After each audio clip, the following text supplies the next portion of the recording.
Olá, seja bem-vindo à nossa videoaula. Hoje nós vamos falar sobre a consciência e suas alterações.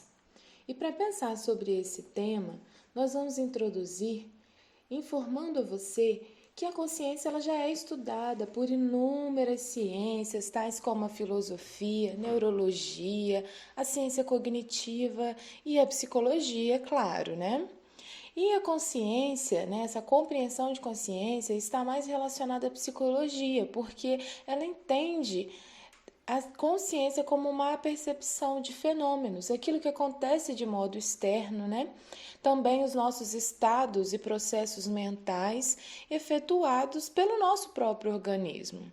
Então, ela seria o estado no qual nós estamos conscientes, despertos, atentos a tudo que ocorre. Para que se dê essa consciência do eu, é imprescindível o pensamento, a racionalidade humana.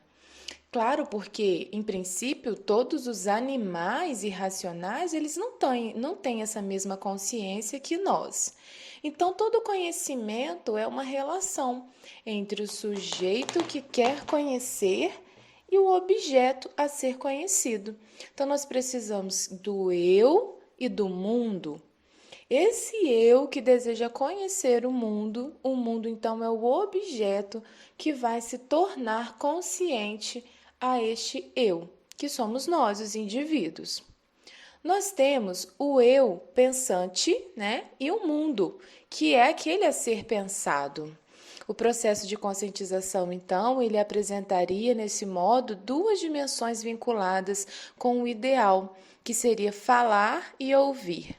O eu teria essa interioridade de poder falar de si, olhar para si, falar de si, e também, em outro viés, o outro, que é o objeto, a alteridade, que seria a ação de considerar que existe um outro, e este outro com suas singularidades, esse outro com suas características. Além da consciência de si, existe, por outro lado, então, a consciência do outro, que exige atenção. Essa atenção é alcançada através do processo de escuta, de absorção deste outro, deste mundo que nos cerca. O processo, então, de consciência, ele é uma dialética, que quer dizer que ele se move de uma conversa entre eu e o mundo, e entre o mundo e o eu, certo? Então, precisamos falar para ouvir e também precisamos ouvir para podermos falar sobre algo. Temos algumas definições. As definições mais importantes para nós nesse momento são a definição neuropsicológica, a definição psicológica e a definição ético-filosófica. A definição neuropsicológica, ela é algo que vai considerar a consciência como fundamentalmente esse estado de estar desperto, como nós falamos há pouco, de estar acordado, de estar vígil, ou seja, alerta, estarmos lúcidos. É algo que se iguala ao grau de clareza das sensações. Então, quanto mais sensações eu recebo desse mundo externo, quer dizer que eu estou realmente consciente e conseguindo perceber o mundo que me cerca. Então, aquele sentido das sensações anterior que nós falamos, né, vão estar totalmente ligados agora a essa definição e essa qualidade de consciência. A definição psicológica seria o quê? A soma total das experiências conscientes de um indivíduo em determinado momento. É a capacidade de um indivíduo entrar em contato com a sua realidade, perceber e conhecer os seus objetos. Então, a definição psicológica de consciência é a soma de muitas experiências que nós vivemos a todo momento em nossa vida. Então, é a possibilidade e a condição de entrar em contato com essas experiências tal como elas são, tá? Perceber o que acontece à nossa volta, ter total clareza do que ocorre à nossa volta. Mas também nós temos a definição ético-filosófica, que se refere à capacidade de tomar ciência, conhecimento dos deveres éticos e morais de uma sociedade e assumir então as responsabilidades, os direitos, os deveres concernentes a essa moral e essa ética. Então você pode perceber que, de fato, a definição ético-filosófica, ela fala que consciência é ter consciência de um dever, de uma moral a ser cumprida, de uma ética a ser cumprida. Então, quer dizer, a consciência como um valor, né? Um valor moral, um valor ético que nos faz, então, sermos pessoas melhores na nossa sociedade. Mas nós temos aí também outras visões sobre a consciência. Vou trazer para vocês duas visões.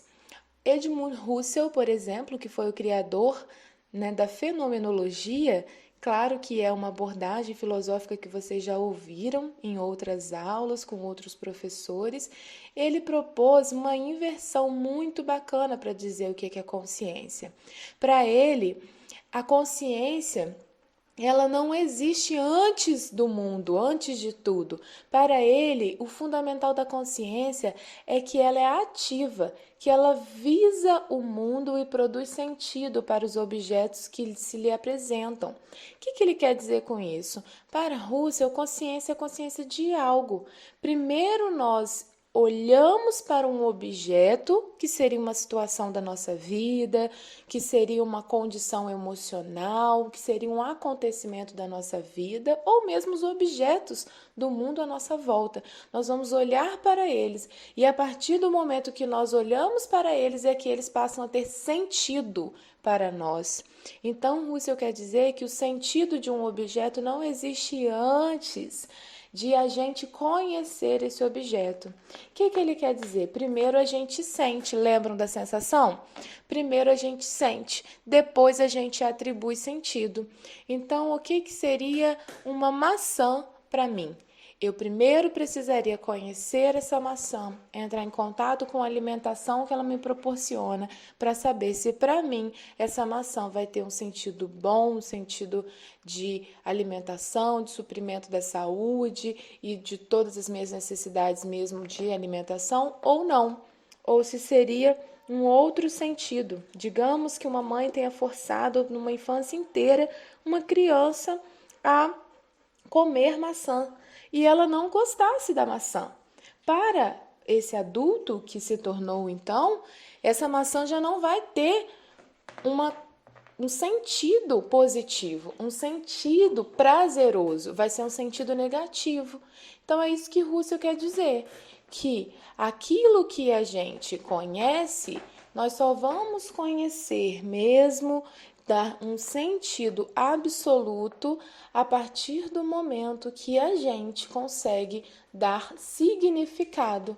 Essa é a grande questão da fenomenologia.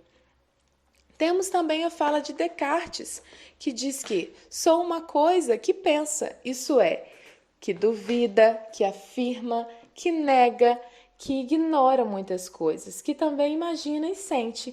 Então, para Descartes, por exemplo, seria exatamente isso.